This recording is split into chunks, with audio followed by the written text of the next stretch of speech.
Evening friends, press the Lord. तो आइए आज शाम की संगति में पुनः हम संगति में शामिल होते हैं और आज का विषय है हम परमेश्वर से बड़ा मांगे। तो चलिए हम प्रार्थना और वचन में अंत तक बने रहें। परमेश्वर खुदा आज हमारे जीवन में अपने ज्ञान, बुद्धि और समझ का आत्मा दे। तो आइए हम वचन में जाएं। और आज मैं आपसे बात करना चाहता हूं कि प्रभु से कुछ बड़ा मांगे। छोटा ना मांगे, प्रभु से बड़ा मांगे, क्योंकि वो सब कुछ देने में सामर्थी है। उसके लिए कुछ भी असंभव नहीं है। परंतु हमें से बहुत से भाई बहन जो थोड़ा मांगते हैं, उनके दिमाग में केवल एक ही बात है, हमें पैसा चाहिए, हमें अमीर बनना है। इस प्रकार की बातें वो परमेश्वर से मांगते हैं। पैसा चाहिए, जॉब चाहिए, रोजगार चाहिए, बस यही चीजें मांगते हैं। लेकिन आज शाम में मैं आपको उत्साहित करना चाहूंगा कि आप प्रभु से कुछ बड़ा मांगे।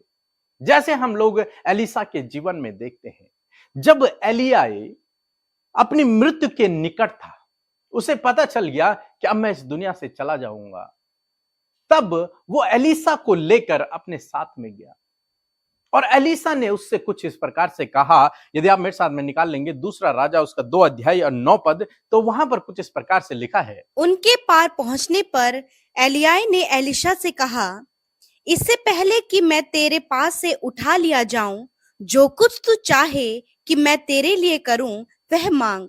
एलीशा ने कहा, तुझ पर जो आत्मा है उसका दुगना भाग मुझे मिल जाए। आमीन। दोस्तों, यहां पर हम देखते हैं एलिय्याह ने एलिसा से कहा कि तुझे जो कुछ चाहिए तू मुझसे मांग, क्योंकि इसके बाद मैं उठा लिया जाऊंगा। तब एलिसा ने इस मौके का फायदा उठाया और एलिसा ने धन दौलत नहीं मांगी, एलिसा ने राजपाट नहीं मांगा, एलिसा ने कुछ और चीज नहीं मांगी। एलिसा ने मांगा तो पवित्र आत्मा। एलिसा ने मांगा कि तेरे अंदर एलिय्याह जो आत्मा है, जिसके द्वारा तू ये बड़े बड़े आश्चर्य कर्म करता है, उसका 2 गुना भाग मुझे चाहिए, उससे डबल मुझे चाहिए। तो एलिय्याह कहता है कि तूने ये बड़ी असंभव बात मान ली है, फिर भी यदि तू मुझे उठा लिए जाते हुए देख लेगा तो तुझे ये सब मिल जाएगा। और अंत में हम लोग देखते हैं कि एलिसा ने एलिय्याह की आत्मा का 2 गुना भाग पाया। यहां पर एक इंपॉर्टेंट बात हम लोग देखते हैं, एलिसा ने कुछ और चीजें नहीं मांगी। उसे पता था कि मुझे क्या मांगना है, और उसने सबसे बड़ी चीज मांगी, वो था आत्मा, परमेश्वर का आत्मा, पवित्र आत्मा। क्योंकि वो जानता था कि यदि आत्मा मेरे पास है तो मैं सब कुछ कर सकता हूं, फिर कोई काम मेरे लिए असंभव नहीं होगा। तो इंपॉर्टेंट है पवित्र आत्मा। तो आज शाम में मैं आपको उत्साहित करना चाहूंगा, आप ये धन दौलत ये सब चीजें न मांगे, बल्कि आप परमेश्वर से पवित्र आत्मा को मांगे। क्योंकि यदि पवित्र आत्मा आपके पास है तो आपके लिए कुछ भी असंभव नहीं रहेगा। हम सुलेमान के जीवन में देखते हैं, उसने धन संपत्ति नहीं मांगी, उसने ज्ञान मांगा, उसने बुद्धि मांगी। आपको भी यही मांगना है। आपको पैसा नहीं मांगना, आपको बुद्धि मांगनी है, आपको ज्ञान मांगना है, आपको नए नए आइडियाज प्रभु से मांगने हैं, पवित्र आत्मा को मांगना है। क्योंकि ये सबसे ज्यादा पावरफुल है। एक आइडिया सबसे ज्यादा पावरफुल है, ज्ञान बुद्धि सबसे ज्यादा पावरफुल है, पवित्र आत्मा सबसे ज्यादा पावरफुल है। यदि ये आपके पास है तो आपके लिए कुछ भी असंभव नहीं रहेगा। और यदि आपके पास धन संपत्ति है, जॉब है, सब कुछ है, और ये चीजें नहीं है, तो वो सब व्यर्थ है।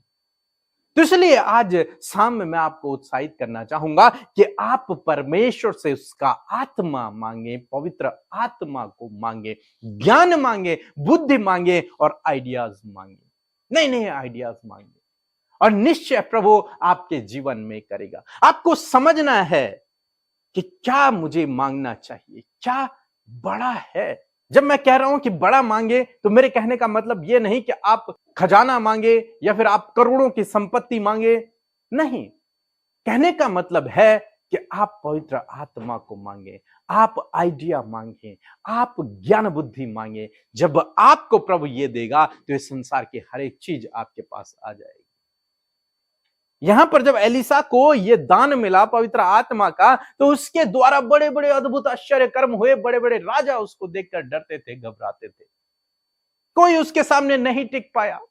सुलेमान ने जब बुद्धि को मांगा तो बड़े बड़े राजा उसके सामने झुक गए, उसके पास इतनी धन संपत्ति, इतना आगे वो जीवन में बढ़ गया। तो आपको ये मांगना है। यूसुफ के पास जब वो आइडिया आया, जो उसने फिरौन को बताया कि 7 साल अकाल पड़ेगा, 7 साल सही रहेगा, तो तुम्हें पहले जमा करना है उस 7 सालों के लिए। जब अकाल पड़ेगा तो तुम्हारे पास सब कुछ भरपूरी से होगा। यह आइडिया जो उसने दिया, तो इस आइडिया ने उसे शिरोमणि ठहरा दिया, ऊंचा उठा दिया।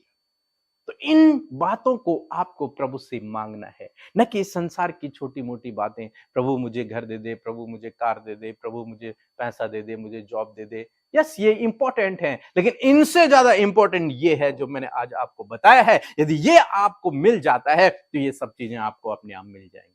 सो प्रभु आपको इस वचन के द्वारा बहुतायत से आशीष दे। आमीन। ये हम प्रार्थना में जाएं और आप सभी मिलकर हमारे साथ प्रार्थना कीजिए। धन्यवाद, धन्यवाद महान जीविता जिंदा खुदा परमेश्वर, आप महान हैं, आप सामर्थी हैं, आप दयालु पिता हैं। आज हम शाम के समय में संगति में हम आए हैं पिता परमेश्वर। आप कहते हैं पिता परमेश्वर, जहाँ 2 या 2 से अधिक मेरे नाम से उपस्थित होते हैं, वहाँ उनके बीच में मैं उपस्थित रहता हूँ। तो पिता परमेश्वर, हम विश्वास करते हैं कि आप हमारे बीच में उपस्थित हैं पिता परमेश्वर, और हमारी हर एक प्रार्थना निवेदनों को आप सुनते हैं पिता परमेश्वर।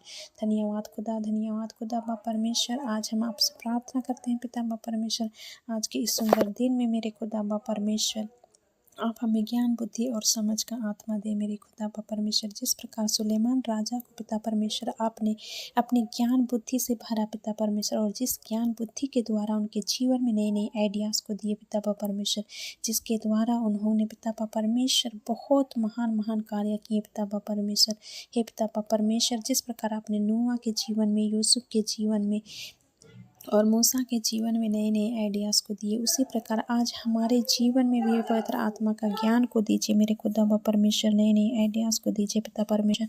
आज हम आपसे प्रार्थना करते हैं पिता, जीवन में पिता परमेश्वर पवित्रताई को दे पिता परमेश्वर। हमें अब प्रार्थना हम आज आपसे मांगते हैं पिता परमेश्वर। आज के इस पूरे दिन भर में आपने हमारी रक्षा रखवाली की, इसके लिए हम आपका धन्यवाद देते हैं मेरे खुदा परमेश्वर।